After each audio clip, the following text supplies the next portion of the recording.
কর্মবিরতি প্রত্যাহারের পর ভোর রাত থেকেই কাজে ফিরেছেন রেলওয়ের রানিং স্টাফরা। এরপর থেকেই স্বাভাবিক হয়েছে ট্রেন চলাচল। সবশেষ পরিস্থিতি জানাতে কমলাপুর থেকে সরাসরি যুক্ত হচ্ছেন সহকর্মী আরিফুল ইসলাম।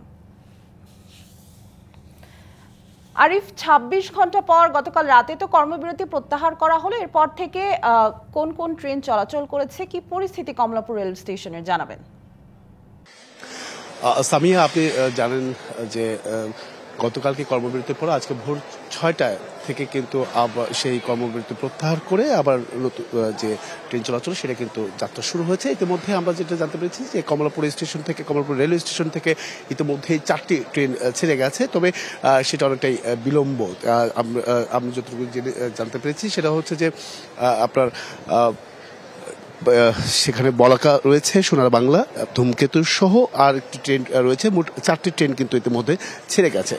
এখন যেটি আছে পর্যটক এক্সপ্রেস রয়েছে, পারাবত এক্সপ্রেস রয়েছে, এরপর হচ্ছে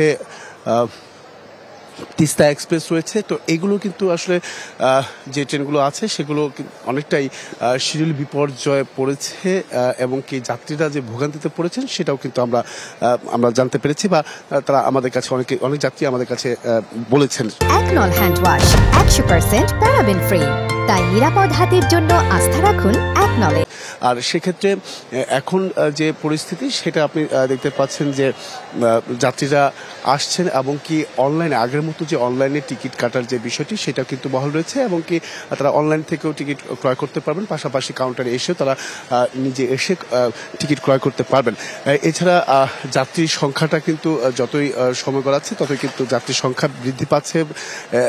যে জায়গাটিতে এখন আরেকটি বিষয় জানিয়ে রাখি যে রেলের কর্তৃপক্ষ বা রেল স্টেশন ম্যানেজার যিনি আছেন তিনি আমাদেরকে আরেকটি যে বিষয়টি জানিয়েছেন সেটা হচ্ছে যে ট্রেনের যে শিডিউল বিপর্যয় সেটা হয়তো বা কিছুক্ষণের মধ্যে বা কিছু সময় লাগবে সেটা শিডিউল বিপর্যয় এড়াতে, কারণ ইঞ্জিন যে বগিটি থাকে সেটা কিন্তু অনেকটাই এই কমলাপুর রেল স্টেশনে না থাকাতে তার বিভিন্ন জায়গা থেকে আসতে হচ্ছে বিধায় কিন্তু এটা একটু বিলম্ব হচ্ছে। তাই শিডিউল বিপর্যয় বলি বা ভোগান্তি যে অনেকটা সময় লেগে যাচ্ছে ট্রেন ছাড়তে, সেই বিষয়টি কিন্তু তারা জানিয়েছেন।